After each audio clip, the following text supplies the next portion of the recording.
गरीब किसान की कहानी। बहुत समय पहले एक छोटे से गांव में एक गरीब किसान रहता था। उसका नाम रमेश था। रमेश के पास बहुत कम जमीन थी और वह मुश्किल से अपनी आजीविका चला पाता था।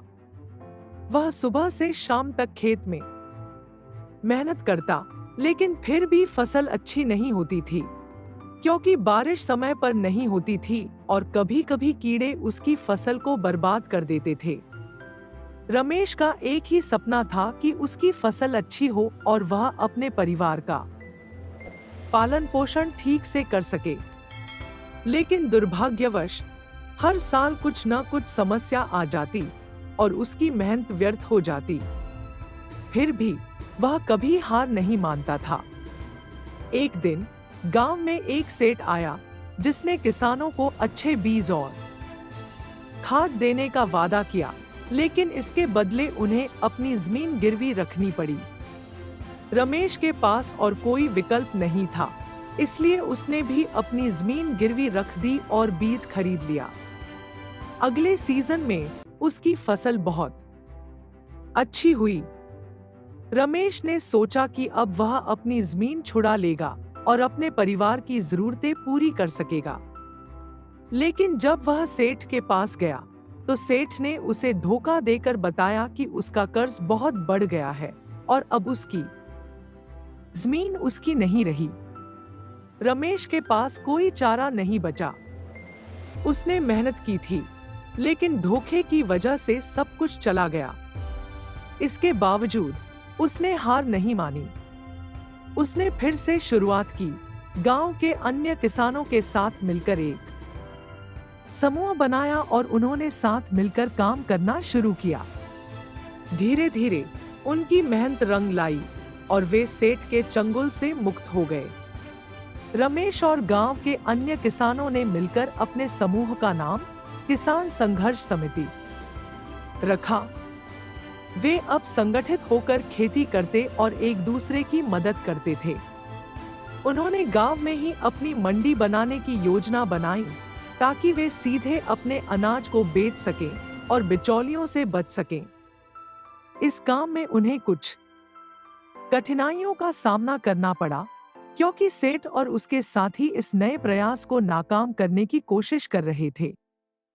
फिर भी रमेश और उसके साथी किसान डरे नहीं। उन्होंने गांव के बड़े बुजुर्गों और शिक्षित युवाओं की मदद से एक याचिका तैयार की और स्थानीय अधिकारियों से मुलाकात की।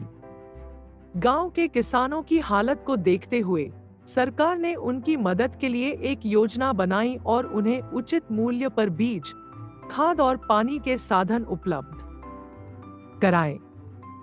धीरे धीरे गांव की हालत बदलने लगी। किसानों की मेहनत रंग लाई और उनके खेतों में हरी भरी फसलें लहराने लगी। अब किसानों को अपनी उपज बेचने के लिए शहरों में जाने की जरूरत नहीं पड़ी, क्योंकि उनकी मंडी से ही उन्हें अच्छा दाम मिलने लगा था। इस बीच सेठ को अपनी चालों में असफलता मिलती रही।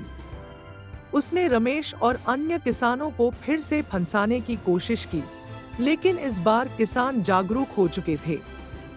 उन्होंने कानून की मदद से अपनी जमीन को हमेशा के लिए मुक्त करा लिया। अब गांव में खुशहाली का माहौल था। रमेश और उसके साथी किसानों ने साबित कर दिया था कि अगर इरादा मजबूत हो और लोग संगठित होकर काम करें, तो कोई भी ताकत उन्हें रोक नहीं सकती। रमेश के प्रयासों ने गांव को आत्मनिर्भर बना दिया था और अब उसका परिवार भी सुखी और संपन्न था। रमेश की कहानी ने आसपास के गांवों के किसानों को भी प्रेरित किया और उन्होंने भी संगठित होकर काम करना शुरू किया। इस तरह रमेश एक उदाहरण बन गया कि कैसे एक गरीब किसान भी अपने हौसले और मेहनत से अपनी और अपने समाज की तकदीर बदल सकता है। रमेश की यह कहानी हमें यह सिखाती है कि चाहे जीवन में कितनी भी कठिनाई क्यों न आए, अगर हम मेहनत, ईमानदारी और हिम्मत से काम करते रहें, तो सफलता जरूर मिलती है।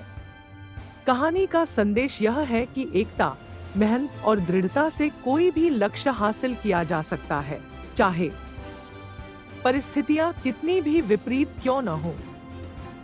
दोस्तों, आपको ये कहानी कैसी लगी कमेंट में हमें जरूर बताएं। मुझे आशा है कि आपको इस कहानी से बहुत सीख मिली होगी। तो चलिए मिलते हैं अगले वीडियो में, तब तक के लिए जय हिंद।